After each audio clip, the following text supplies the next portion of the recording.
서울대학교 인류학과 대학원에 석사 박사학위를 수료하셨고요.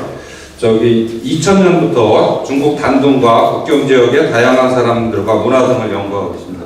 내일도 새벽에 단둥으로 가셔야 된다 그래서 오늘 강의하시고 우리랑 꼭 같이 뒤에 뒤풀이도 하면서 얘기를 나누고 싶었는데 강의를 끝내고 서둘러서 가셔야 된답니다. 내일 단둥으로 가셔야 된다 그래서 예, 오늘 강의가 중요할 것 같고요. 저서로서는 웰컴 투 코리아, 나는 오늘도 국경을 만들고 합니다. 그리고 오늘 제목으로 선정을 했는데 압록강은 다르게 흐른다, 이런 저서가 있으십니다. 서울대학교 사회과학연구원 북한생활문화연구단의 전임 연구교수로 계신 강주원 선생님을 큰 박수로 맞아주시기 바랍니다.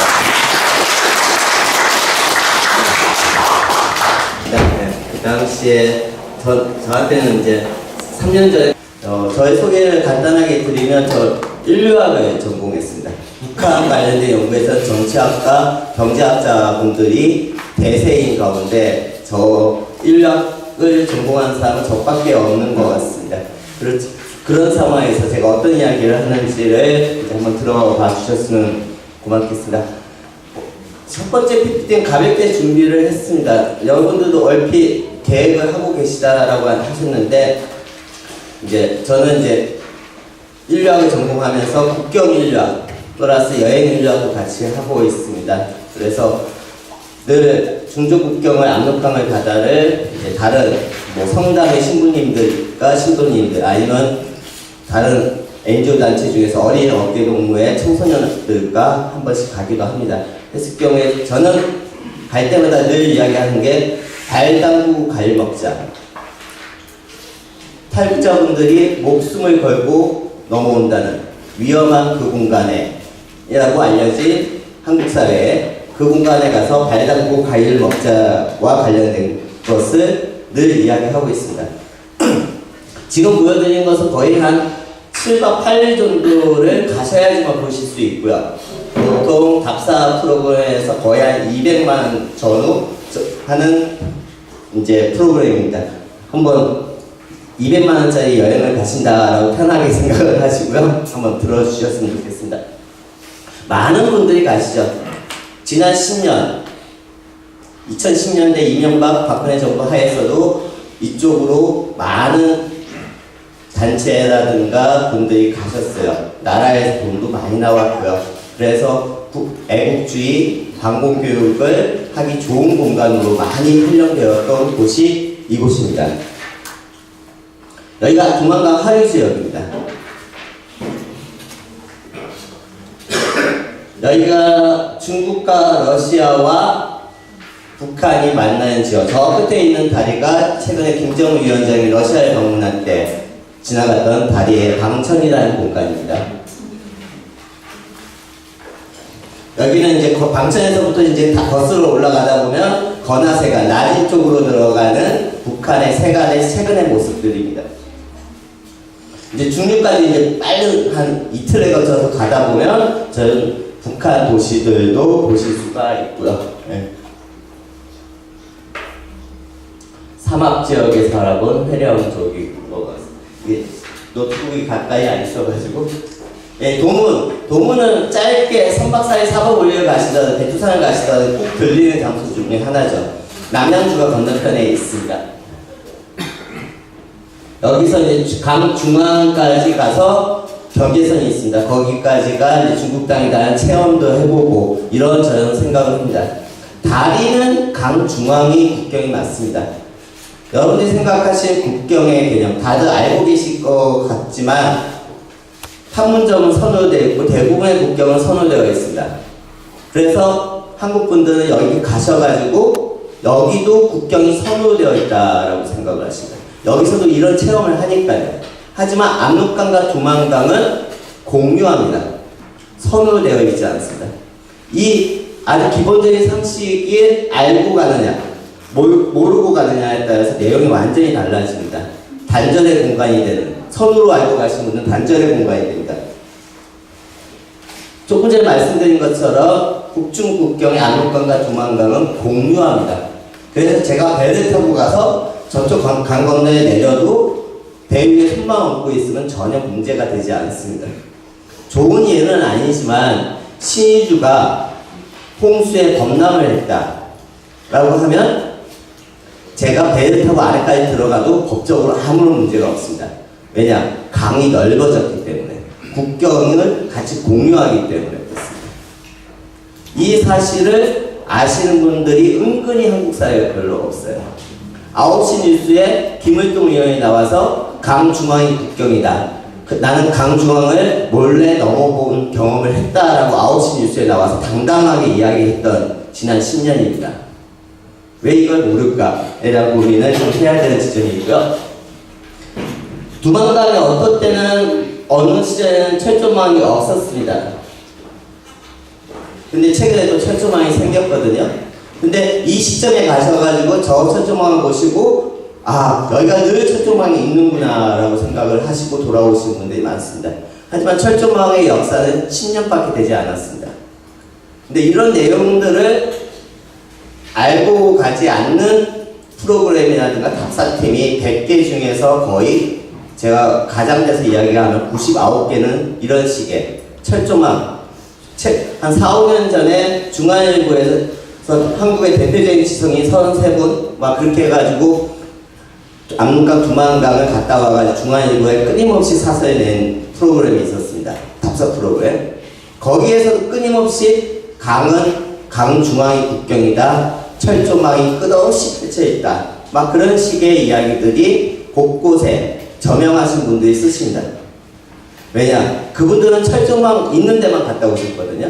전체가 철조망이 있지 않습니다. 압록강 800km, 두만강 500km에 두만강 쪽은 좀 많은 부분에 철조망이 있지만 두만강에 살고 있는 분들은 그 철조망의 의미가 우리가 생각하는 탈북자들이 넘어오는 방지하기 위해서 세워져 있다라고 생각하고 바라보는 그 철조망을 소가 강 건너에 건너가지 못하도록 막기 위해 세웠다라는 식의 이야기를 농담 반 진담 반 이야기를 하십니다. 네.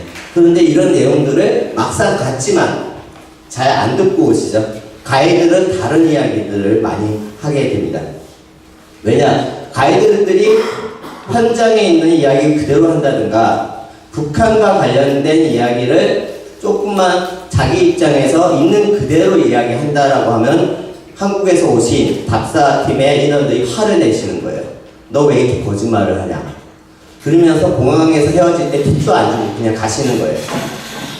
그러다 보니까 그런 경험을 여러 번 한 가이드들은 이제는 북한은 어렵습니다. 힘듭니다. 철조망 근처에도 가면 안 됩니다.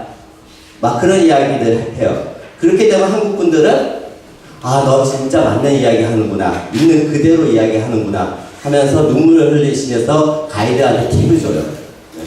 그러다 보니까 그런 것들이 악순환되고 막 그런 것들이 펼쳐집니다. 제가 두서없이 말씀드립니다. 하지만 이 지역은 제가 세 번째 책 제목을 압록강에 서 있는 동안 휴전선에 서 있는 동안 압록강은 계속 흐른다라고 지금 계획을 짜고 있는 이유 중에 하나가 흔히들 개성공단, 금강산, 개성공단 2004년 12월 달에 첫 제품이 나왔습니다. 중간에 한번 문을 닫았고요. 2016년 2월 달에 지금 잠정적으로 폐쇄됐습니다. 약 10년입니다. 금강산도 약 10년입니다. 그 이후에는 지금 중단되어 있습니다. 하지만 제가 연구하고 있는 중국 단동을 통해서 아니면 압록강을 통해서 두만강을 통해서의 남북 병역은 1992년 한중 수교 전후부터 이루어졌습니다. 김대중 대통령 전부터 이루어졌습니다. 그리고 2010년 5.24 조치 이후에도 하고 있습니다. 30년 가까이 남북 경협이 한국에서 이야기되고 있는 개성공단과 금강산이 10년 동안 하다가 중단되어 있는 상황이지만 이 지역은 30년 동안 끊어진 적 없이 이어지고 있다 라는 것을 제 생각인지 모르겠지만 아시고 계신 분들은 아시겠지만 상당 부분에 여기 계시는 분들 말고 한국에 다른 데 가서 이야기하면 처음 듣는다라는 이야기를 많이들 하십니다. 하지만 성량이든 베이징에 가면 대한항공과 고려항공이 같이 뜨고 같이 내립니다. 그러면 사람들이 만날 수 있는 공간이 생기는 거죠. 이게 끊어진 적이 없습니다. 옆으로 세면 이제 고구려 원유산성도 볼 수가 있고요. 예, 백두산이 문재인 대통령이 올라가신 곳이 동파이고 중국 쪽에서 올라가는 게 북쪽과 서쪽과 남쪽이 있습니다.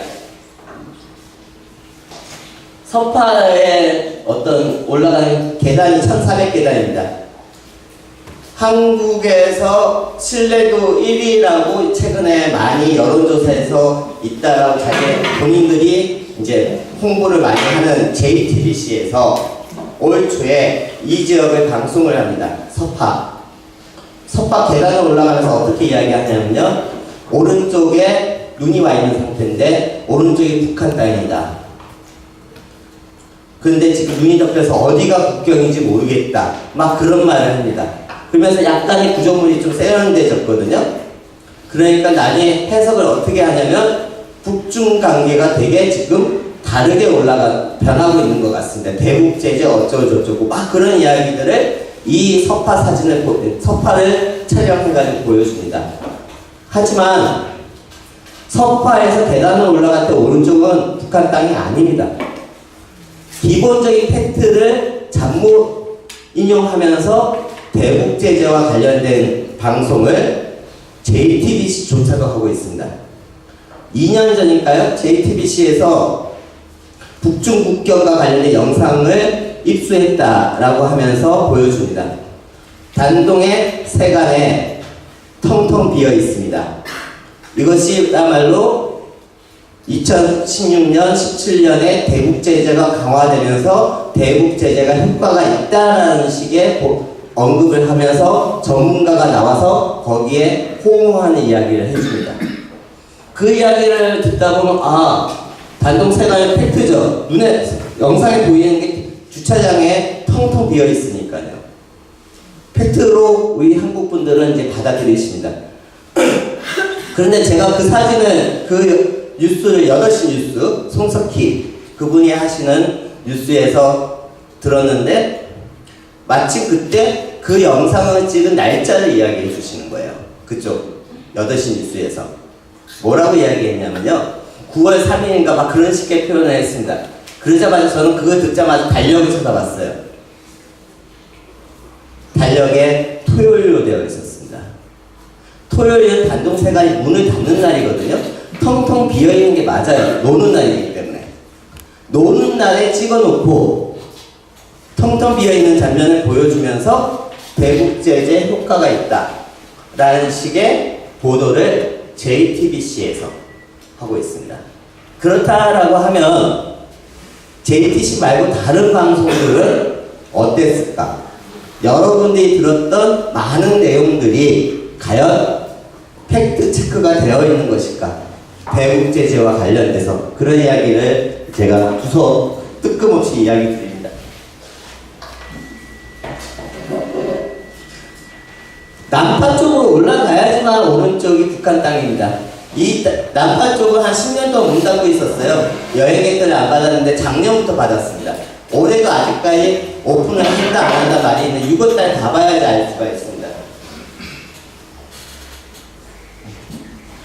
제가 남파에서 2008년에 찍은 사진입니다. 그때는 또 올라갈 수 있었거든요. 아까 제가 초반 국경과 관련된 말씀을 드렸죠. 밑에 잘 안 보이시겠지만 밑에 빨간 줄로 되어 있습니다. 빨래줄. 이게 뭐냐면요. 국경입니다. 국경 표시입니다. 휴전선에 있는 그런 철조망의 국경 표시가 아니고 빨래줄입니다. 없는 데도 많습니다. 그렇다고 하면 한국에서 이미지되어 있는 것과 어떻게 다른지. 근데 이런 지역이라든가 압록강에 많은 팀, 특히 청소년들을 데리고 간 팀에서는, 아니면 어른들이 가시는 패키지 여행 답사팀에서는 압록강에 잘 안 가려고 해요. 가이드들이 안 데리고 갑니다. 위험하다고 이야기합니다. 왜냐? 안마방에 갈 시간을 확보하기 위해서. 그런 것들이 있습니다. 남파는 여기 주차장에서 찍은 거거든요. 남파 주차장에 내리자마자 옆으로 바로 가자마자 천지가 보입니다. 가장 코스도 좋고 가장 경치가 좋은 곳인데 재작년까지 한 10년 동안 안 열려 있었고요. 예. 신호가 이게 난파에서 보신 거고, 이제 많은 분들이 잘 안 가시는 곳이죠. 이제 연구자들 위주로 가는 곳인데, 이제 압록강 상류부터 시작하면 해산 지역이 이제 눈에 들어오기 시작을 합니다. 해산이라는 곳은 어떤 곳이냐면 탈북자분들이 가장 많이 넘어온다라고 하고 알려져 있는 지역. 하지만 어떻게 생겼는지 한국 사회에 잘 안 보여주는 지역입니다. 작년에 지금 해산의 모습입니다. 여기가 어떤 곳이냐면요, 탈북자분들이 가장 많이 넘어오는 지역이기도 하지만 한국에서 삼수갑산이라고 늘 이야기되었던 그곳입니다. 오지 중에 오지죠. 보통 가셨다라고 하더라도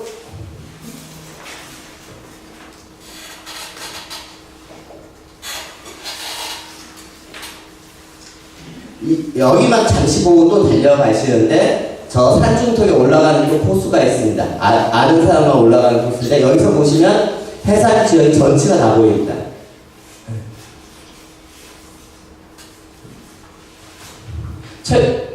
탈북자들이 목숨을 걸고 넘어온다는 이곳에 저는 같이 가면 학생들하고 같이 아니면 어른들하고 같이 이렇게 압록강에 잠시 발 담그는 연습, 체험을 하면서 여기에 살고 있는 사람들은 어떻게 살까?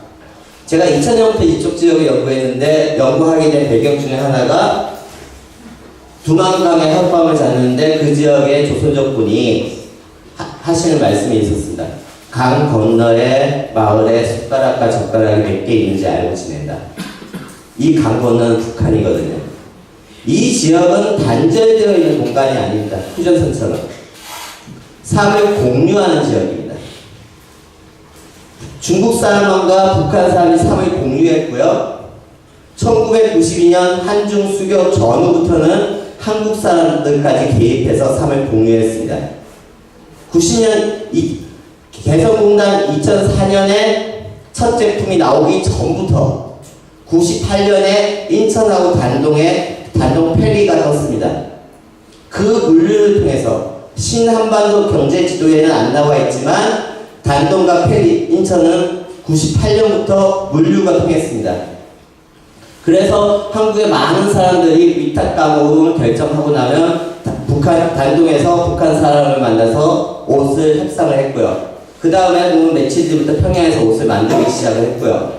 그 옷들이 단동을 통해서 인천으로 들어왔습니다. 대부분 메이드 인 DPRK로 들어왔지만 메이드 인 차이나로도 많이 들어왔습니다. 그런 옷들이 한국에서는 메이드 인 차이나로 팔렸기 때문에 북한에서 만들었다는 생각을 못하는 거죠. 통계를 보면 안 보이는 거죠. 그렇기 때문에 개성공단과 금강산만이 남북교류의 핵심이다라고 인식되고 외에 또 다른 핵심이 있음에도 불구하고 그게 잘 안 드러납니다. 근데 거기서 그치는 것들이 아니고 그런 옷들이 팔리다 안 팔리면 땡처리 되고 땡처리 되면 다시 그게 무게에 따라서 단동에 들어갑니다. 단동에 들어가면 그게 북한 사람들이 사가지고 평양과 신의주에 가서 그 옷을 파는 거죠. 그 역사가 30년입니다. 며칠 전에 MBC 스페셜에 조개구이집 다시 돌아올까? 그 이야기가 나오고 스페셜 방송이 되더라고요. 그 안에 내용을 보면 조개구이집이 2010년 전후에 한창 많이 생겼다가 갑자기 사라졌다 라고 했습니다. 우리 흔히들 다른 경우와 같이 안동찜닭이나 다른 경우와 마찬가지 한국 사람의 입맛이 바뀌어가지고 2년, 3년 만에 바뀌었다라고 생각했던 그 조개구이집이 원래는 2010년 5.14 조치 때문에 공식적으로 중단되는 과정을 통해서 북한산 조개가 수입이 안 되는 과정에서 단가가 올랐기 때문에 조개구이집이 망했다라고 그 당시 조개구이 사장이 그렇게 인터뷰하는 내용이 나와요. 그런 물류들이 대부분 단동을 통해서 들어왔고요. 지금도 들어옵니다. 어떻게 보면 단가가 올라서 그렇지. 공식적인 통계에는 안 잡혀서 그렇죠. 2, 3년 전에 단동에서 한국으로 들깨가 한 8,000톤이 들어왔습니다. 중국산이. 라고 통계에 잡히는 8,000톤. 그 중에서 한국분이 개입된 게 한 4,000톤이라고 이야기해요. 8,000톤이면 한국의 추어탕집과 고시탕집 몇 군데가 쓸 수 있는 양일까요? 한 가게가 1톤을 쓸까요? 아닐 겁니다. 근데 중국산이라고 들어왔던 그런 들깨가 사실은 북한산입니다. 네. 그 역사가 30년입니다. 지금도 안 끊어져 있고요. 2010년 이후에 2016년 개성공단이 문을 닫은 이후에도 여기는 움직이고 있다. 그 이야기 제가 나중에 좀 이따 말씀을 드리도록 하겠습니다. 제가 여행이 짧게 하려고 했는데 자꾸만 제 아이인데 1학년 때 같이 갔었거든요. 2014년도에 같이 갔었어요.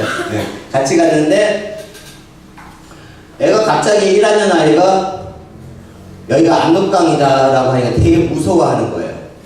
저쪽이 북한이다 라고 이야기했더니 더 무서워하는 거예요. 제가 생략을 해서 얘가 왜 이러지? 밤에 곰곰이 생각을 해봤습니다. 여러 가지 이유가 있었는데 이유 중에 하나가 제가 생각하기에 이 친구가 유치원 때까지 할아버지 할머니 밑에서 컸거든요. 저희 아버님께서는 TV조선을 하루 종일 틀어놓고 계시는 분이셨거든요.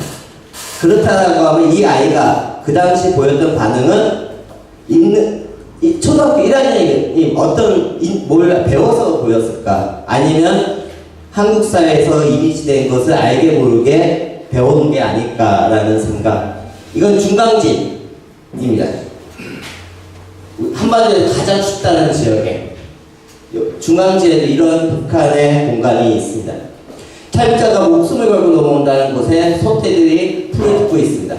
제가 여러분들의 생각을 좀 이 같은지 다른지에 대해서 한번 고민. 떼빼도 있고요.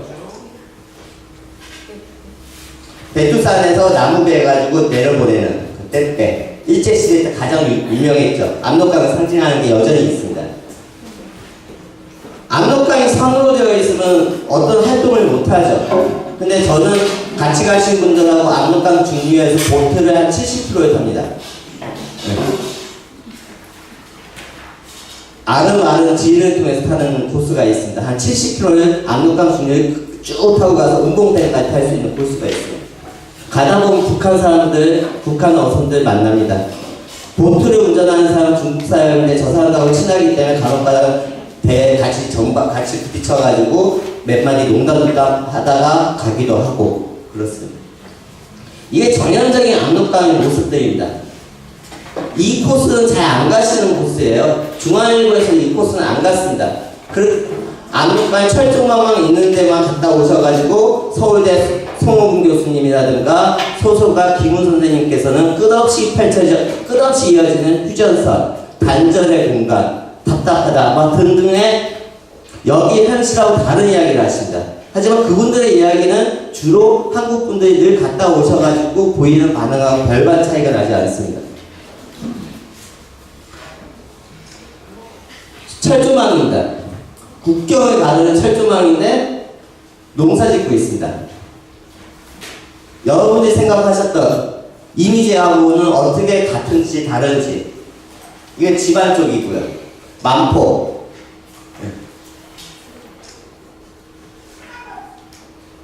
중간에 고구려도 장수왕래도 다 볼 수가 있고 수풍댐이 이제 방도까지 거의 다 왔습니다. 금방 끝나죠?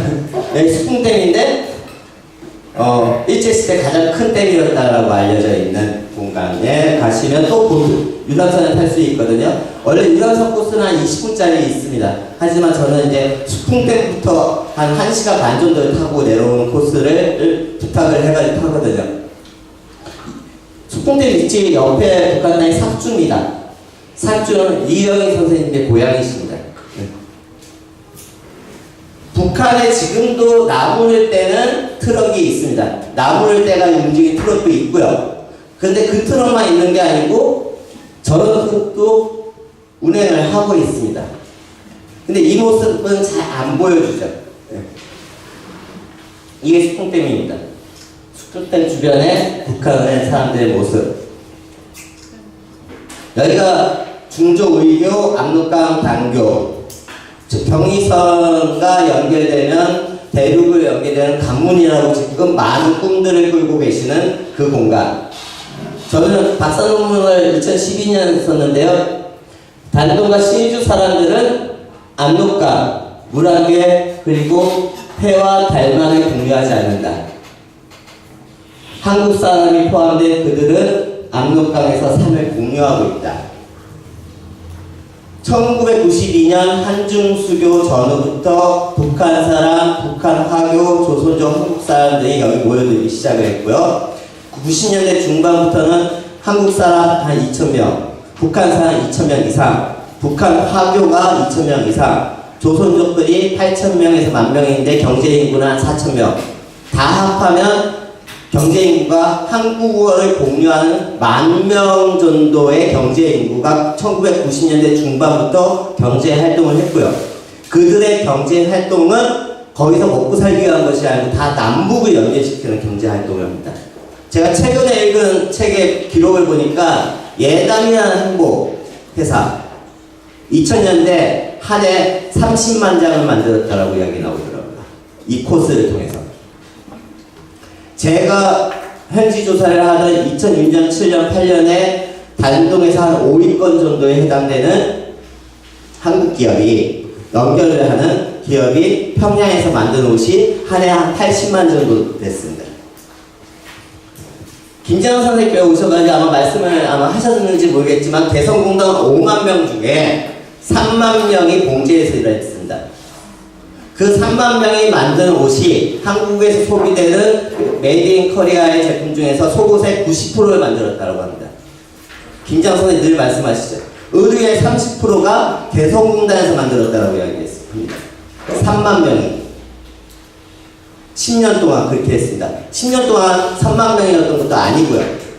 근데 여기는 2000년 전후부터 지금까지 한 20년 동안 북한의 노동력을 봉제 쪽만 30만 명 이상을 활용한다라고 이야기하고 있습니다. 그렇다고 하면 30만 명의 노동력이 만들어낸 옷이 다 한국에 들어오지는 않았습니다. 대부분 미국으로 갔습니다. 일본으로 가고 한국도 들어왔습니다. 그렇다고 하면 여러분들의 옷장에 있었던 옷들이 과연 누가 만들었을까? 메이드 차이나라고 되어 있지만 누가 만들었을까? 라에 대한 고민. 통계에 안 잡힙니다. 경제학자들의 눈에는 안 보이는 지점이 있습니다. 아까 말씀드렸던 그 세가 토요일날 텅텅 비어있는 장면을 찍어놓고 JTBC에서 대북제재 효과가 있다라고 했던 그 지역입니다. 이 세간의 모습은 9시 뉴스든 8시 뉴스에 끊임없이 나오는 지역입니다. 네. 대북제재 효과가 있다라고 하는 그 시점에 작년 같은 경우에 제가 갔을 때 이렇게 트럭들이 북으로 넘어가려고 줄을 서 있습니다. 왼쪽이 끝이 위안도군. 제가 너무 앞부분에 여행을 길게 했는데요. 여러분 나눠드린 프린터와 지금 저의 고민, 세 번째 책에 대한 고민 중에 하나가 여기 이 사진입니다. 10년 전에 제가 찍었던 신의주의 모습입니다. 말 그대로 단층 건물들이 주류를 이루고 있습니다. 도시라고 하기에는 그렇죠. 그런데 10년이 지난 작년, 올해 신의주의 모습을 보면 10년 전하고 너무나 다릅니다. 그런데 저는 시기에 대해서 주목을 자꾸만 하게 됩니다.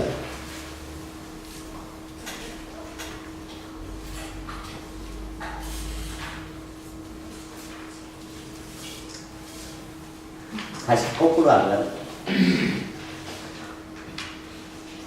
10년 전, 2007년이 언제냐면, 어떤 시기냐면요. 2006년 7년도에 대북제재, 미국과 유엔 쪽의 대북제재가 처음으로 이제 나오기 시작한 시점이 2007년 6년입니다.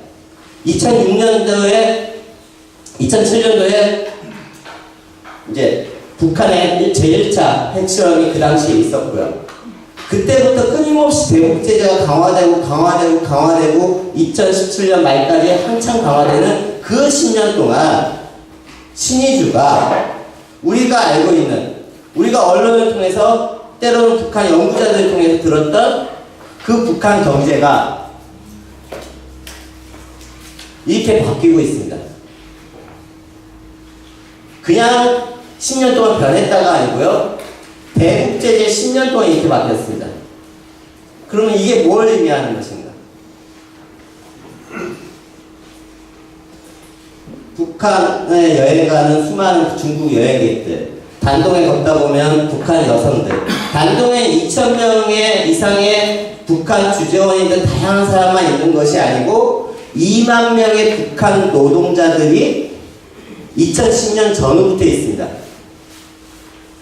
여기 2만 명의 북한 노동자들은 한 달에 300달러 받습니다.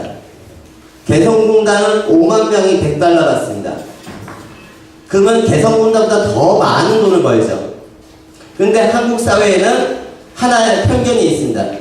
북한으로 들어가는 유일한 현금 박스는 개성공단밖에 없다. 착각입니다. 정보가 없는 겁니다. 단동에 또 하나의 개성공단이 있는 겁니다. 북한은. 단동에만 있는 게 아닙니다. 러시아에도 있습니다. 중동에도 있습니다. 북한은 10개 이상의 개성공단을 해외에 가지고 있습니다. 왜 이런 것들에 대해서 고려하지 않고 개성공단 하나만 막으면 북한이 붕괴할 것이다 라는 착각 속에서 2016년 2월에 문을 닫는 하나의 배경입니다. 문을 그렇게 닫을 수 있었던 배경 중에 하나가 북한으로 들어간 유일한 한국 박스는 개성공단밖에 없다 라는 착각 아닌 착각, 잘못된 정보 풀을 통해서 벌어집니다. 2만 명의 북한 노동자들이 있다라고 했죠.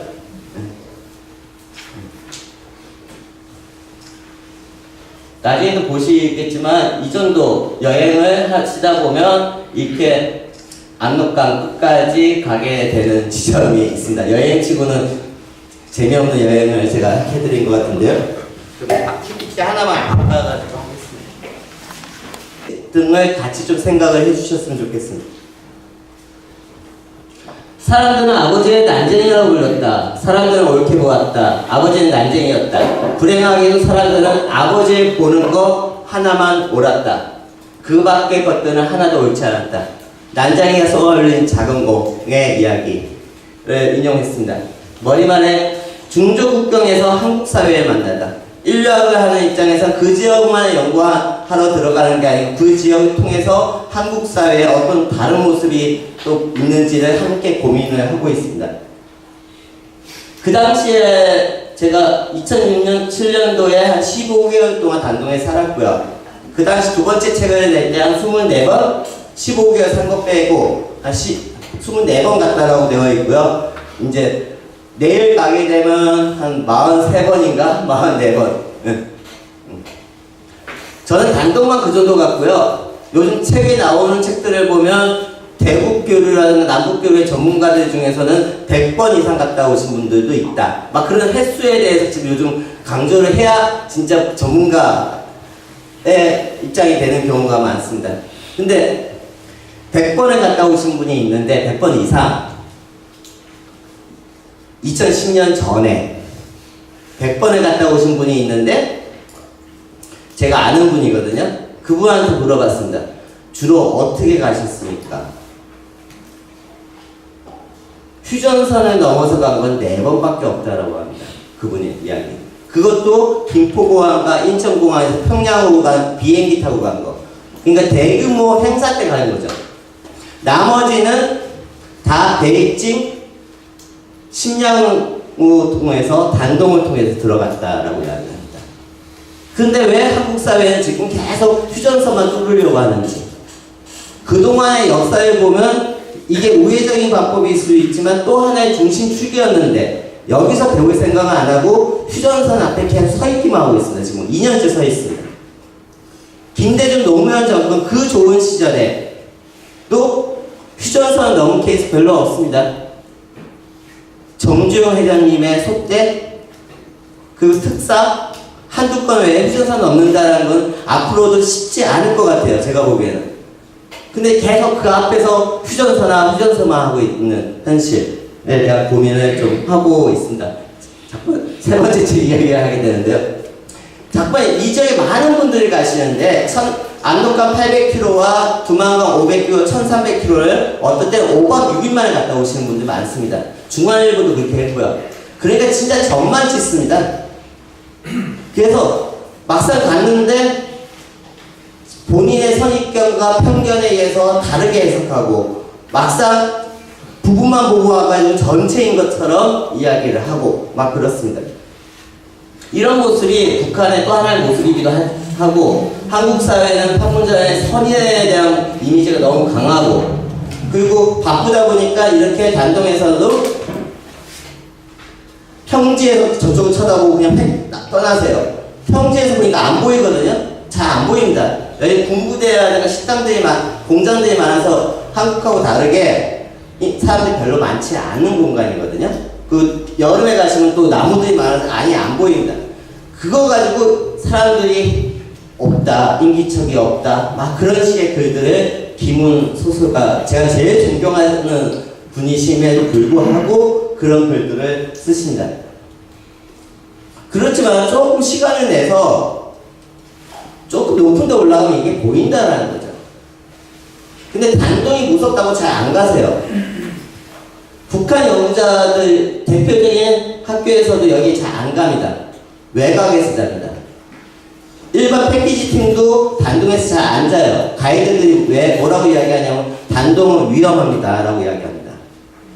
왜냐? 단동 시내에서 자면 비싸거든요. 외곽에서 자야 됩니다. 그 핑계를 위험하다라는 핑계를 대면서 하니까 한국 사람은 그 이야기만 듣고 와서 단동은 위험하다. 작년에 공작이라는 영화가 있었습니다. 제법 많은 분들이 본 걸 같아요. 좀 조금 안타까운 게 있습니다. 그 안에 내용에 맞다 틀렸다 쳐놔서 앞부분에 단동과 베이징을 스파이만 있는 공간으로 묘사를 간단하게 하고 들어갑니다. 그 영화를 보고 나면 단동과 베이징은 공작원들만 있는 공간이 돼요. 묘사를 하고 있습니다. 근데 저는 상식적으로 공작을 하려면 100명 이상, 몇백 명 이상의 일상적인 만남이 있어야 공작이 가능합니다. 근데 거기서 공작만 있는 것처럼 다루고 있거든요. 그 당시에 그 공작이 다뤘던 게 90년대 중반 후반의 이야기거든요. 단동에 일상적인 남북의 만남이 있었습니다. 그때부터 단동의 학교에 가면, 중국 학교에 가면 같은 반에 북한 아이들, 한국 아이들, 조선족 아이들, 화교 아이들, 다문화의 가정 아들이 같이 공부를 했습니다. 지난 30년 동안. 그런 일상이 있어야지 공작이 가능하죠. 근데 한국 사회에 그런 게 안 알려지고 공작으로만 알려져 있습니다. 여러 가지 복합적으로 여기에 대해서 잘 하는 거죠. 단동의 식당입니다. 한국 사람이 운영하는 식당입니다. 이 식당을 가장 많이 이용하는 사람 중에 하나가 북한 사람들입니다. 단동은 이런 곳입니다. 한국 것이다, 북한 것이다, 그렇게 구분 안 하는 곳입니다. 네. 어느 붙인 한국 물건, 모레 평양에서 받는다. 이게 미래의 이야기 아닙니다. 2016년에 제가 썼던 책에 들어가 있는 내용, 팩트를 쓴 겁니다. 제가 한국에 있으면 단동에 조선족 분들이 오시거든요. 같이 호텔에 들어가 있었는데 한 번은 단동에 전화가 왔어요. 스마트폰으로. 옆에서 듣다 보니까 북한 사람 말투예요. 너 서울에 갔지? 지금 어디냐? 호텔이다. 그러면 TV 틀어봐라. 홈쇼핑 틀어봐라. 틀었더니 어떤 제품을 하더라고요. 그거 사오라고 이야기하더라고요. 그 이야기는 단동에 있는 북한 사회는 지금 그걸 보고 있다는 이야기죠. 그래서 그날 밤에 홈쇼핑에 주문할 수는 없어서 그 다음날 제가 같이 단동에 들어가기로 되어 있었기 때문에 대형마트에 사가지고 그 물건을 가지고 단동에 점심때쯤 도착했습니다. 그 다음날 아침에. 점심때쯤. 그래서 저는 멀리서 봤습니다. 2010년 5.24 조치 이후에는 공식적으로 북한 사람들 만나면 안 된다고 되어 있기 때문에 제가 가까이 가서 보면 안 됩니다. 하여튼 멀리서 봤습니다. 물건 전달하는 거 봤습니다. 그 다음날 아침 8시에 단동 기차역에 갔더니 그 물건을 들고 북한 사람이 평양행 기차를 타러 들어가는 모습까지 확인을 했습니다. 그러면 오후 5시쯤 도착을 하거든요. 이틀밖에 안 걸립니다. 이틀도 안 걸리는 거죠. 근데 이게 케이스냐? 케이스가 아니고 단동에 아까 말씀드렸던 북한 사람, 북한 학교, 조선족 한국 사람은 일반적으로 이런 삶을 살고 있습니다. 이게 가능한 삶을 우리가 남북철도를 연결하면 이루어질 거라고 생각하는 그런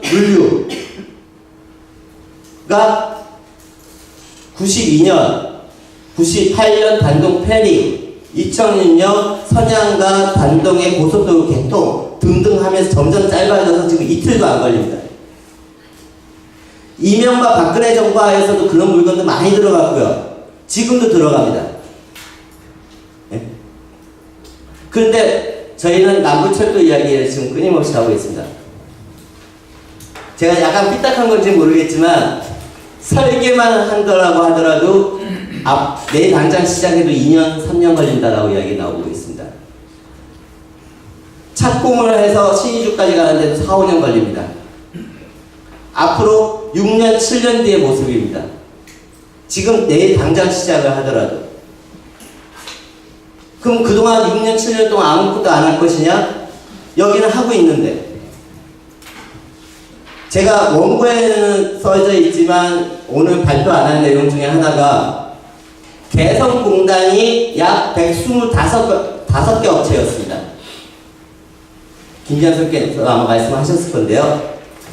규모는 작고 개성공단보다 작은지는 모르겠지만 개성공단 외에 남북 교류 협력을 했던 업체가 1200개 업체라고 공식적으로 잡히고 있습니다. 125업체 빼고 개성공단 빼고 그렇다라고 하면 1200개의 업체는 어디서 했을까요? 휴전선을 통해서 안 했습니다. 거의 없습니다. 휴전선. 그럼 어디서 했을까요? 다 압록강 두만강을 통해서 했습니다. 그 대표적인 게 단동입니다. 왜 우리는 125개만 주목하고 1200개는 주목 안 하는지에 대한 고민을 좀 하고 있습니다. 저는 이틀이면 2015년도, 6년도에 물건이 들어간다라고 했죠. 2006년도에 찍은 사진입니다. 제가 단동에서.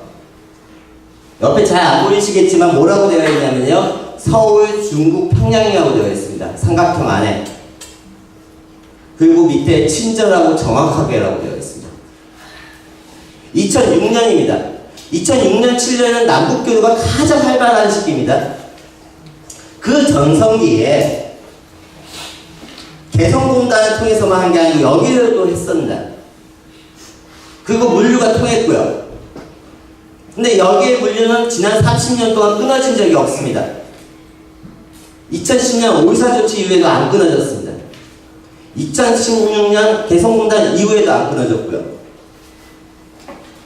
아까 예단 한복이 한 해 30만 장 만들었다고 했잖아요.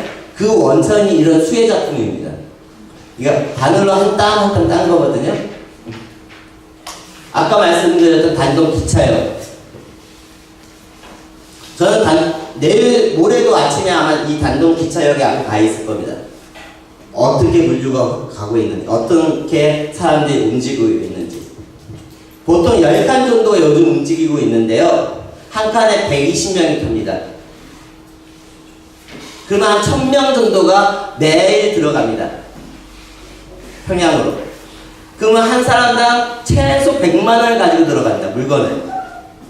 10억이고 한 달이면 300억이고 1년이면 한 3천억, 4천억입니다. 통계에 안 잡히는 겁니다. 최소로 잡았을 때 그 정도입니다. 에이, 3천억, 4천억 가지고 북한 경제를 어떻게 이야기할 수 있겠나? 맞습니다. 그 북한도 국가인데. 하지만 한국 사회는 어떤 선입견과 고정관념이 있었냐면 개성공단으로 들어가는 인건비 1000억이 북한으로 들어가는 유일한 현금박스다. 1000억을 막으면 북한이 붕괴할 것이다 라고 박근혜 정부 하에서 이야기하던 사회가 한국 사회입니다. 그 기준으로 보면 통계에도 안 잡힌 서너 배의 물건들이 돈이 들어가고 있었습니다. 지난 10몇 년 동안. 이런 것들을 고려하지 않으니까 북한 경제에 대한 설명이 안 되는 거죠. 작년에 그렇게 평양 많이 갔다 오셨지만 평양이 변했다는 이야기 많이 하지만 평양이 왜 변했는지에 대한 설명 잘 못하세요. 한쪽에서는 계속 북한 붕괴론 이야기하고 있습니다. 서울대 어떤 교수님은 이명박 박근혜 정부 하에서 끊임없이 북한 붕괴론을 이야기했습니다. 장마당의 물가가 올라가면 인민들이 힘들 것이고 인민들이 힘들 것이면 봉기를 할 것이고 막 그런 글들을 쓰셨습니다. 지금도 그런 글을 쓰시거든요. 그분은. 그런 분이 최근에 남북 정상회담 4월 27일 할 때 대표적인 열몇 분의 자문단으로 거기 들어가 계셨습니다. 그게 한국 사회입니다. 지금. 그런 분들이 들어가 계시는데 자문단으로. 제가 너무 하나요? 단동에 또 하나의 개성공단. 조정래 정금 관리할 책이 몇 년 전에 있었습니다. 거기에 읽어보신 분들은 기억이 나시겠지만 주인공이 마지막에 단동에 북한 노동자들이 있다는 걸 알고 갈까 말까 고민하다 안 갑니다. 소설 속에서 그랬습니다. 하지만 현실은 달랐습니다. 2010년 오리사 조치 이후에도 많은 한국 분들이 이쪽에 가서 사업을 했습니다. 2010년 이후에 오리사 조치 이후에 남북교류법을 어겼다고 한 70몇 건의 건수가 잡혔습니다. 그리고 10몇 건 정도가 진짜 위반했다고 처벌을 받았습니다. 하지만 그 처벌받은 건수 70개의 건수 안에는 봉제나 위탁 가공이 하나도 안 들어가 있습니다. 그렇다면 안 됐다라고 생각할까요? 아닙니다. 했습니다. 하지만 합법 문서상에 그게 걸러낼 수가 없습니다. 국가에 그게 그렇게 강력하지는 않습니다.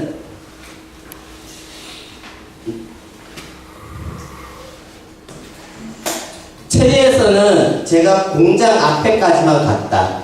나는 2010년 오이사 조치 때문에 이 공장 안에 들어갈 수는 없다. 대신에 조선족은 들어가서 한국 사람이 주문한 물건들이 잘 만들어지고 있는지 확인하고 나올 때 김치를 가지고 나와서 나는 바깥에서 차에서 먹었다라고만 썼습니다. 왜냐? 2010년 오이사 조치 이후에는 제가 북한 사람 만나면 안 되니까요. 제가 거기서 북한 사람 만났다고 했으면 저는 법에 걸립니다. 지금도 그 법이 유지되고 있습니다. 남국을 만날 것만 걱정하지 지금 우리 자체 내에서 오이사 조치와 관련된 것은 뭐든 해결할 생각 안 하고 있거든요. 제가 그렇게까지라도 구조를 남기고 싶었습니다. 저는 최소한 단동에 가면 북한 사람이 만든 김치를 먹을 수 있는 구조가 2014년, 15년, 16년에도 있었다. 전 절대로 안 들어갔습니다. 저 안에. 조선족의 여건입니다. 중국 사람이니까 한국 오겠죠. 밑에 보시면 잘 안 보이시겠지만 조선 원정이라고 되어 있습니다. 북한에도 간다라는 이야기죠. 이런 사람들이 있기 때문에 한국 사람이 브로커 역할을 할 수가 있는 겁니다. 지금도 2010년 전엔 더 활발했고요. 2010년 이후에 바지락이 4배가 올랐습니다. 북한을 제재하고 만들었던 법이 한국에 소비되는 바지락의 4배를 올렸다. 이제 거의 정설로 이제 받아들이고 있습니다. 예전에 저만 이야기했는데 MBC 같은 데 나오더라고요. 북한 해외 노동자, 제가 계속 이야기하고 있지만 이 부분은 그냥 좀 넘어가도록 하겠습니다. 2010년 이 사진은 제가 유일하게 안 찍은 사진 중에 하나입니다. 2013년에 평양에 가서 조선족이 찍은 사진입니다. 근데 이 조선족이 왜 갔냐? 한국 사람이 주문한 옷이 잘 만들어지고 있는지 확인하기 위해서 들어갔습니다. 2013년이면 2010년 오이사 조치 이후입니다. 이 당시에 약간 또 개성공단이 문 닫아서 시점이 아마 이 시기인 것 같고요. 이런 시기. 우리가 메이드 인 차이나라고 생각하고 입었던 옷들의 상당수. 옷들은 누가 만들었을까? 고민이 되는 게 제가 좀 더 연구를 해가지고 좀 책을 더 읽어가지고 담아야 되겠지만 북한에 퍼줬다라고 하는 통계에 상당수는 퍼준 게 아닌 것도 포함되어 있습니다. 1200개 업체가 했던 것들이 거기에 다 퍼준 걸로 들어갑니다. 그들의 노동력을 활용한 거거든요. 그래서 돈을 준 건데 그것도 퍼졌다라고 어느 순간에 그것도 합쳐져서 이야기합니다. 실질적으로 쌀 비료만 하면 그 액수는 줄어듭니다. 근데 이 사실을 진보 쪽에서도 잘 몰라요. 연구자들도 순간순간 놓치는 지점들입니다. 이런 것들이.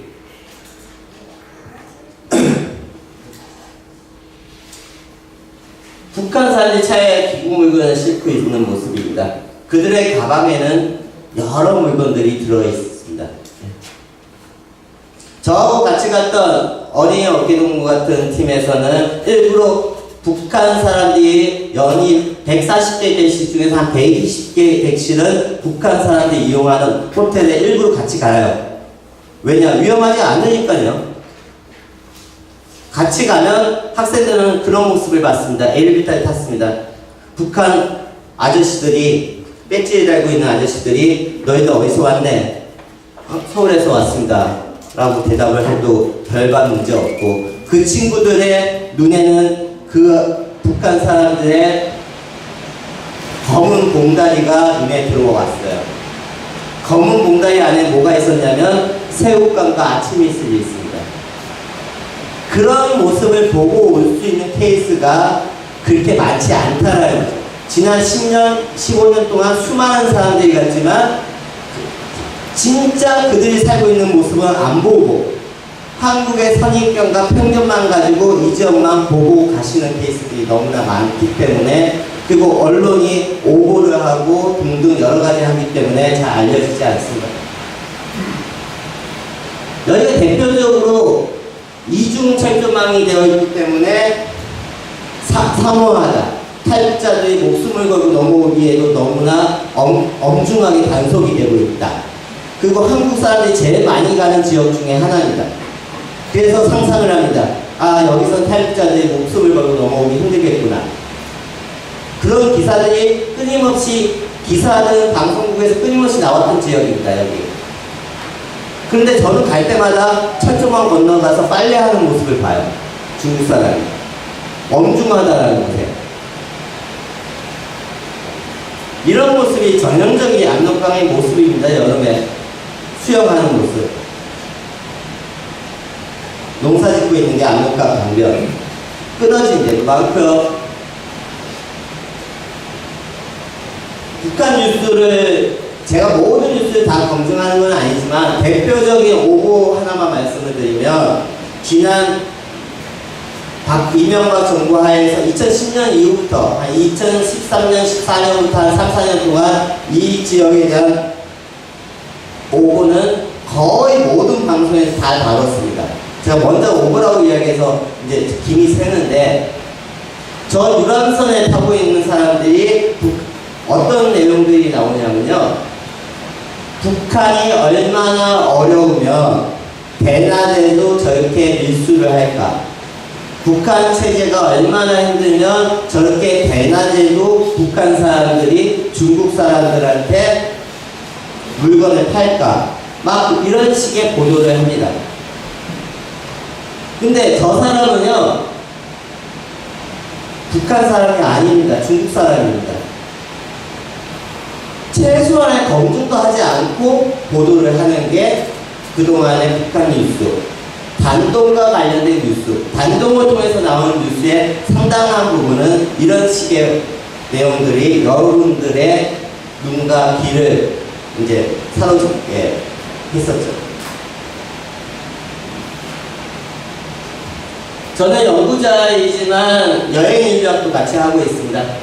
그래서 사람들에게 압록강과 국경을 활용해서 살아가고 있는 내 집단의 삶을 이야기한다. 우리는 분단과 통일을 함께 공유한다. 폐쇄된 국경으로만 알고 있던 압록강에 대한 그들의 선입견들이 하나하나 사라지기를 희망한다. 저는 북한을 바라볼 때 한국사의 또 하나의 것 중에 하나가 세계에서 가장 폐쇄된 국가다라는 시각으로 많이들 이야기합니다. 저도 거기에 동의합니다. 하지만 저는 단서가 하나 있습니다. 지난 20년 동안 연구한 것에 근거해서 이야기하면 북한이 폐쇄된 국가는 맞다. 세계에서 가장 폐쇄된 국가라고 하는 건 맞지만 한국 사회가 생각하는 만큼의 폐쇄된 국가는 아니다라고 볼 때 북한에 대한 것들이 많이 설명되는 지점들이 있습니다. 김정일, 김정은 위원장만 기차 타고 반동에 오지 않습니다. 2만 명의 북한 노동자들 지금도 있고요. 끊임없이 주재원들이라든가 파출부라든가 제가 2006년에 처음 단동에서 한 달 동안 살 때 민박집에 저한테 밥을 해주신 분이 북한 사람이었어요. 탈북자가 아니고요. 2006년도에.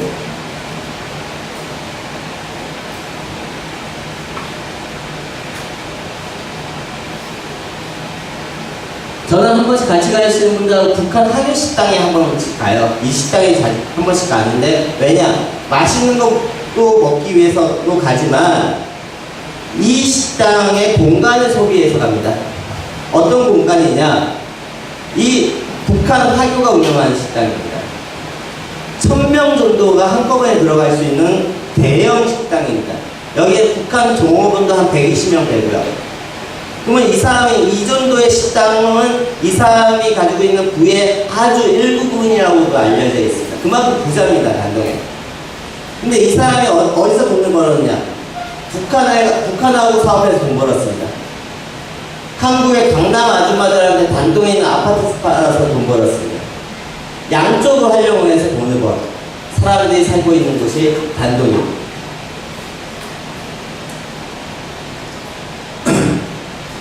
아까 말씀드렸습니다.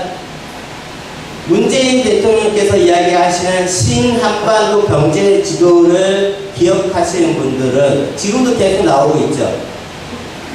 대통령이 되시기 전부터 이야기했고 지금 국방정책과 관련돼서 계속 나오는데 한번 상상을 해보시면 저 뒤에 있는 한반도에 보시면 철도가 연결이 될 것이고 동해 쪽으로 물류를 쫙 그려놨습니다. 근데 제 눈에는 하나가 빠져 있어요. 그 지도에 아까 말씀드렸던 인천하고 단동의 물류 98년도부터 지난 20년 전부터 일주일에 3번 배가 떴고 거기에 실렸던 물건의 반 이상은 북한으로 들어갔습니다. 그리고 북한에서 나왔던 물건들은 그 배를 통해서 한국에 들어왔습니다. 남포하고 인천만 왔다 갔다 한 거 아닙니다. 남포하고 인천은 부정기선이었습니다.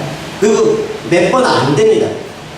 여기는 20년 동안 일주일에 3번 정기적으로 움직였습니다.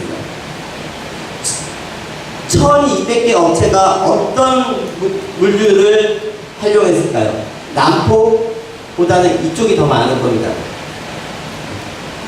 그런데 신한반도 경제지도에는 그게 안 들어가 있습니다. 미래의 이야기만 좀 담겨져 있습니다.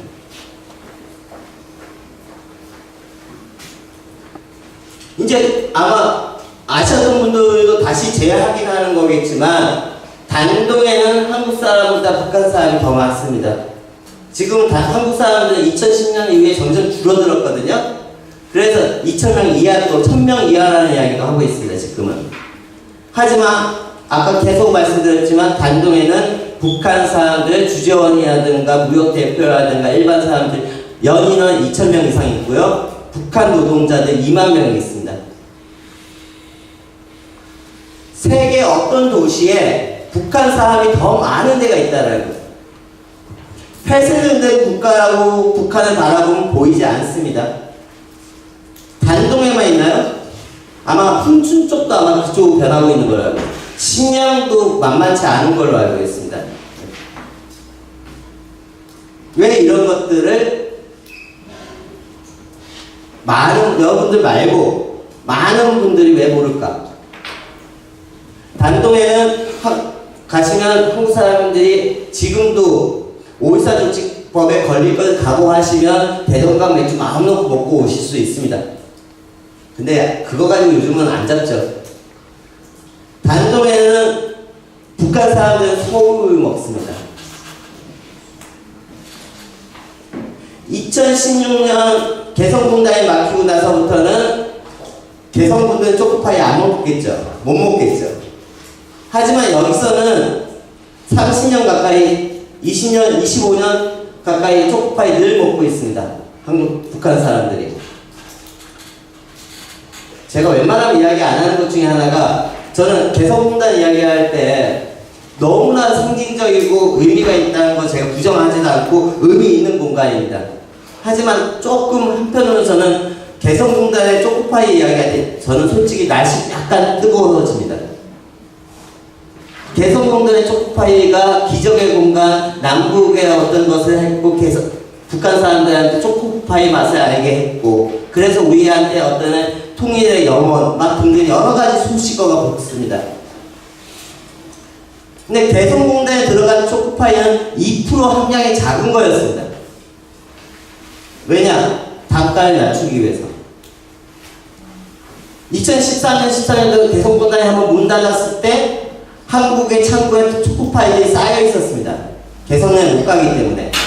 그럼 쌓였으면 재고 처리하기 위해서 한국에 풀어야 되잖아요. 풀 수가 없었습니다. 2% 함량이 작아서. 우리가 했던 남북의 이야기, 만남이 2% 작은 생산 단가 낮추기 위해 2%나 해봤자 얼마나 낮을까요? 지금 북한 경제와 관련된 식량 이야기 한 보름 전부터 지금 나오고 있습니다. 저는 그 이야기가 맞다 틀렸다를 떠나서 그것도 들여다볼 이야기가 저는 있긴 있지만 한 보름 전에 깜짝 놀랐습니다. 여권의 국방경제위원장까지 하셨던 분, 지금은 그만두신 걸로 알고 있는데 그분이 라디오에 나와서 하시는 말씀이 한국의 재고, 개와 소가 먹을 사료로 쓰일 쌀을 북한으로 보내자라고 이야기하시더라고요. 재고까지는 괜찮습니다. 개와 소가 먹을 사료를 보내야 된다. 보내는 게 얼마나 의미가 있느냐. 놔두면 그거 관리 비용 뭐 해서 1조 원의 돈이 드는데 그것보다는 그냥 보내는 게 낫지 않냐. 그런 이야기를 하고 있습니다. 벌써 십몇 년 동안 우리가 급식이든 뭐든 해가지고 끊임없이 그것은 상처를 주는 이야기다라고 배웠던 그런 내용들이 지금 가장 앞서가서 그것을 하신다라고 하시는 분 앞에서 입에서 그 이야기가 나온다는 거죠.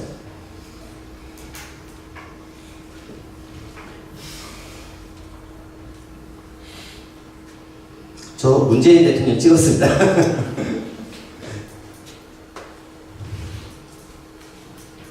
북한 단둥에 가면 사우나도 같이 할 수 있습니다. 일상적으로 할 수 있는 공간입니다. 누누이 이야기하지만 한 번도 끊어진 적이 없습니다. 이 지역. 네.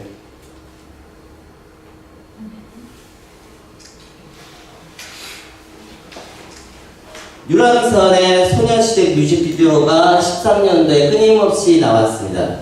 이 사진을 찍을 때도 또 북한이 핵실험을 해가지고 전쟁이 난다 어쩐다 한국사에 끊임없이 그런 이야기가 한참 고조될 때 제가 단동 가서 찍은 사진입니다. 이 유람선은 저기서 출발해서 저 신의주 앞까지 갔다 오는 거거든요. 그러면 신의주 사람들도 저걸 끊임없이 보고 있었다, 볼 수 있는 공간이 단동입니다. 그래도 별 문제 없는 공간입니다. 보세창고 2014년에 지금 2010년 5.24 조치 이후에 이 안에 보세창고의 개념으로 따지면 메이드 인 차이나 물건이 있으면 안 됩니다. 보세창고이기 때문에. 근데 여기에 들어가서 보면 다 메이드 인 차이나입니다. 북한에서 왔는데 다 메이드 인 차이나예요. 같이 가셨던 분이 내가 롯데백화점에서 물건을 샀던 물건이 여기 왜 있냐는 거죠. 통계로 보면, 책으로 보면, 공시 문서에 보면 있어서는 안 되는 옷들이 여기에 있는 거죠. 저 보세창고에 단동에 있는데 누가 운영하는 줄 아십니까? SK그룹에서 운영하는 곳입니다.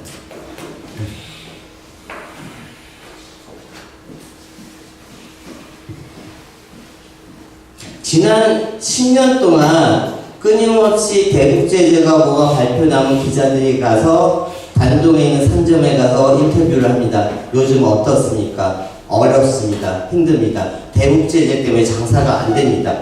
그런 기사가 끊임없이 지난 10년 동안 나왔습니다.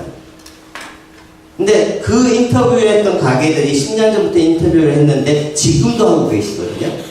지금 10년 전에 망할 거라고 했던 사람들이 지금도 장사를 하고 계십니다. 처음 만난 기자한테 있는 그대로 이야기할까요? 잘못하면 오이사조치법에 걸리는데, 그렇다고 해서 법을 위반하는 거 아닌 것도 많습니다. 법을 위반하기 때문에 조심한다는 게 아니고요. 근데 여기서 팔리는 물건들이 그렇게 안 비쌉니다. 한국 물건들이. 이 물건의 대다수는 북한으로 들어가는 물건들이거든요. 여기 판매되는 물건들이. 왜 안 비싸냐? 한국의 대형마트 때문에 안 비쌉니다. 그럼 대형마트의 물건들을 싸게 구입을 한국 사람이 해가지고 단동에 가서 그 물건을 싸게 파느냐?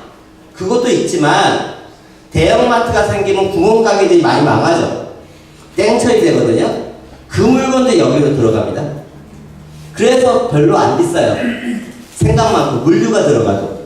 그 물건들 북한 사람들이 들어가서 평양에 파는 거죠. 장마당에 파는 거죠.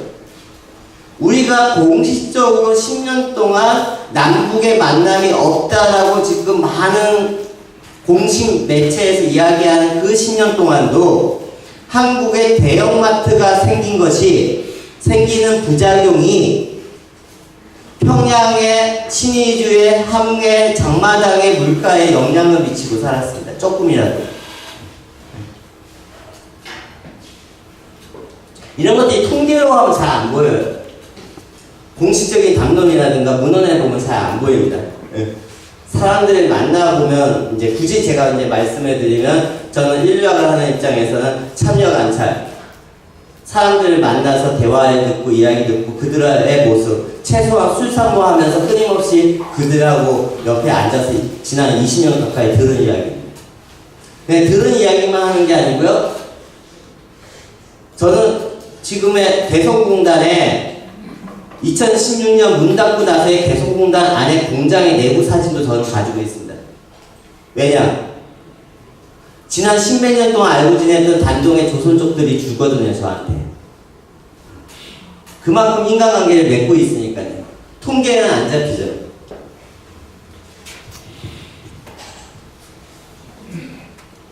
두만강 쪽은 좀 철조망이 좀 많은 편이죠. 아까 그 휙 지나갔던 때빼 일제시대부터 쭉 여름철에 가셔야지 이 모습을 볼 수가 있죠.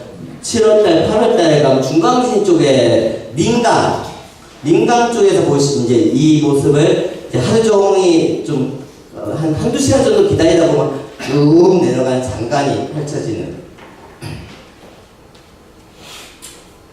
아까 기차역으로 많은 물건들이 들어간다라고 말씀을 드렸죠. 통계에는 안 잡히지만. 북한 사람들 30명이 리어카에 싣고 끌고 가는 물건의 양입니다, 이게. 일상적인 단돈 기차역에 가면 보는 모습들이에요. 제가 아까 1인당 100만원이라고 이야기했죠. 100만원 껌일 거예요. 물건의 작업수 얼마나 비쌉니까? 노트북 하나도 100만원인데. 이 사람들은 30kg 가져갈 수 있습니다. 저도 내일 단동에 가지만 저는 내일도 가방이 꽉 차 있습니다. 왜냐, 조선족과 화교들이 부탁한 물건들을 가방에 지금 싸놓고 왔거든요. 근데 제가 부탁한 선물을 줬는데 조선족과 화교들은 그 물건을 안 써요. 제가 볼 때는 한 번도. 멀리서 보면 그건 또 다른 사람한테 가 있더라고요. 늘. 그런 것들. 네, 것들. 저는 돌아올 때는 검은깨 6kg, 흰깨 6kg, 검은콩 5kg, 강낭콩 5kg를 가지고 옵니다.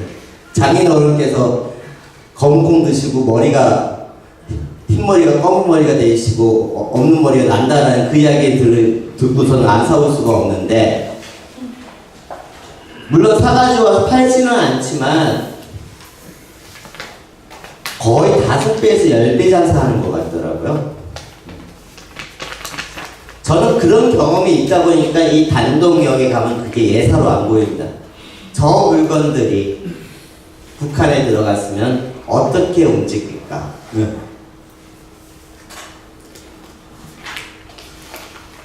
북한 사람 여건입니다. 끊임없이 왔다 갔다 하죠. 무역 대표급의 여건이거든요. 이건 북한 사람들이 많이 사가지고 들어가는 선물 세트. 저희 예전에 종합 선물 세트 같은 그런 개념. 2010년부터 구멍가게, 한국 물건을 파는 가게가 있었습니다. 이게 가장 대표적으로 오래된 가게거든요. 신안덕강 대교 이야기 많이 들으셨을 겁니다. 2016년의 모습이고요. 이때가 제 1차 핵실험이 터지고 나서 제가 15개월 동안 살려고 들어가려고 마음 먹고 있는데 1차 핵실험이 터졌고요.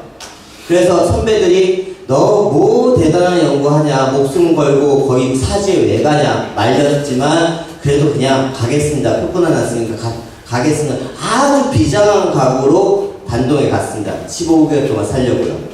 그래서 첫날밤에 자고 일어나서 압록강에 비장한 마음으로 갔습니다.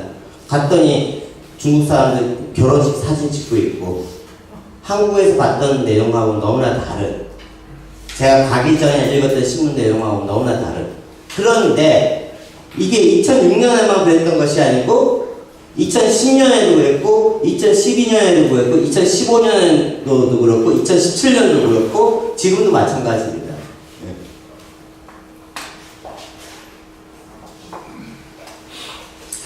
식사를 하는 북한 사람들은 촬영하지 않았다. 하지만 그들이 떠난 자리와 한국 소주 빈병은 사진을 남기고 싶었다. 차미스. 북한 사람인 건 확실하고요. 여기 휘장 달고 있고. 근데 북한 단둥에 나와 있는 북한 사람들이라고 다 이거 안 달고 있습니다. 그거 가지고만 구분하면 안 돼요. 왜냐하면 어떤 분들은 이제 이걸 떼는 이유에 대해서 어디 자본주의 사회에 와서 소생활을 더럽힐 수 있냐 그런 말을 말 잘 만들어냅니다. 제가 걱정스러운 것은 남북 교류와 만남은 빨리 이루어져야 되고 앞으로 해야 되는 거지만 저는 걱정스러운 게 한국이 북한을 많이 할까 북한이 한국을 많이 할까. 북한이 더 많이 하는 것 같습니다. 우리가 상대해야 돼. 북한 사람들 단동이든 어디서 만나는 사람들은 우리에 대해서 너무나 많이 합니다. 그렇기 때문에 NGO 단체든 시민단체든 막 만나시는데 제가 보기에 100점 100패인 경우가 참 많을 것 같다라는 안타까움. 왜냐? 지금 통일부든 NGO 단체든 대다수의 NGO 단체들 보면 20대 30대가 실무자 역할을 하십니다. 그분들의 대부분은 북한 사람들 만날 경험이 없습니다. 지금 그런 사람들이 지금 북한을 만나야 되는데 만날 것만 생각하지 만남에 대한 준비는 좀 안 하시는 모습들이 안 하는 게 아니고 여력이 없었죠. 지난 10년 동안 버티는 것도 힘들었는데 이사장님 진짜 열심히 버티신 거예요. 제가 버티는 것도 힘들었는데 우리 한국 사회는 그걸 준비할 여력도 안 좋습니다. 근데 갑자기 만나야 됩니다. 지금. 그런데 우리는 만남의 경험이 별로 없는 사람들이 벌써 올라갔습니다. 20대 30대입니다. 그리고 또 하나 걱정되는 것은 한국 사회는 북한의 고난의 행군식으로 여전히 보고 있습니다. 많은 분들이. 근데 고난의 행군이 언제냐? 20년 전 이야기입니다. 북한은 조금씩 변했을 겁니다. 아주 조금씩. 그러면 20년 동안 제법 쌓여 있습니다.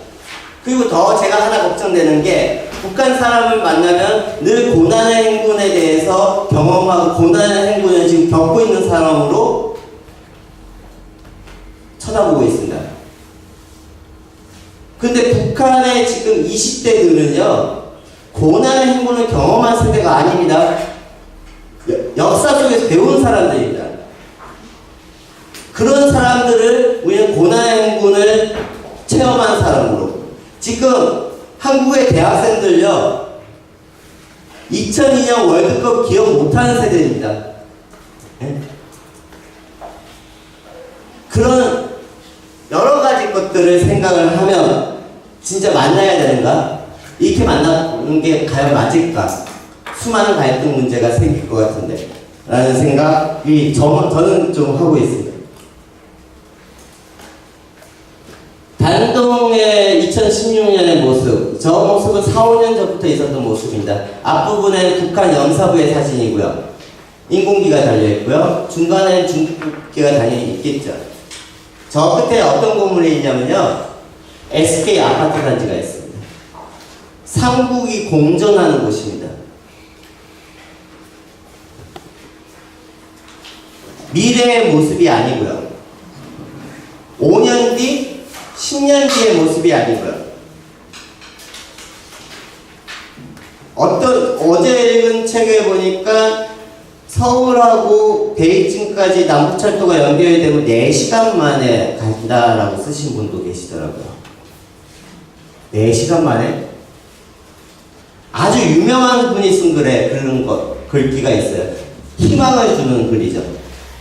베이징까지 4시간 걸린다? 지금 단동에서 베이징까지 6시간 반 걸리니까 아마 10년 뒤 정도에는 더 기술이 발전하겠죠. 근데 그분이 놓치시는 게 하나 있습니다. 서울역에서 출발을 해서 단동까지 가면 국경을 몇 번 넘어야 되나요? 세관 검사를 몇 번 해야 되나요? 4번까지도 해야 됩니다. 잘못하면. 가장 단축되는 건 서울에서 출발해가지고 북한 무사통과에 걸리면 2번만 하면 됩니다. 서울에서 한 번 하고 중국 들어갈 때 한 번 하고. 그러니까 북한은 그냥 통과죠. 우리가 희망하는 건 그건 아니지 않습니까? 평양에 내려서 자유롭게 오갈 수 있는 그런 걸 꿈꾸면 4번을 해야 됩니다. 최소 30분씩 걸립니다. 저는 안 가봤지만 시베리아 철도의 비행기를 보면 어떤 역은 몽골에서 저쪽으로 넘어갈 때 2시간씩 걸린다고 나옵니다.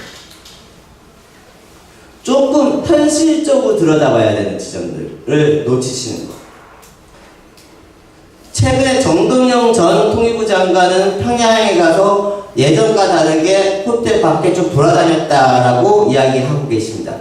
하지만 그건 케이스입니다.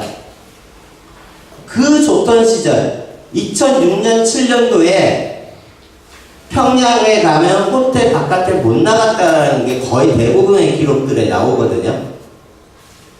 근데 저는 몰랐어요. 최근에 알았습니다. 이 사장님 아마 아실 것 같은데 2005년도 6년도에 서울 평양에 약 2만 명의 한국 사람들이 여행 갔다고 제가 무식해서 그런지 그 당시 대학생이라서 그런지 2만 명이 갔었어요. 그런 역사가 있습니다. 그럼 그 역사 속에서 그 당시에 뭘 했는지 어떻게 했는지 거기서부터 출발을 해야 되는데 지금의 남북통일담론은 새롭게 시작한다고 끊임없이 주입을 하고 있습니다. 청와대 쪽에서 새 길을 간다. 새로운 시대. 그래서 저는 너무나 요즘 안타까운 게 김대중 노무현 정부 하에서의 10년이 망각되고 있는 거. 김정은 위원장이 이야기했던 잊혀진 10년 동안에도 남북교류가 있었는데 없었던 것으로 생각하는 거. 막 그런 것들의 고민을 요즘 한참 하고 있고요. 내일도 그냥 짧게 2박 3일 아침 8시 비행기 타야 되기 때문에 4시에는 집에서 나가야 됩니다.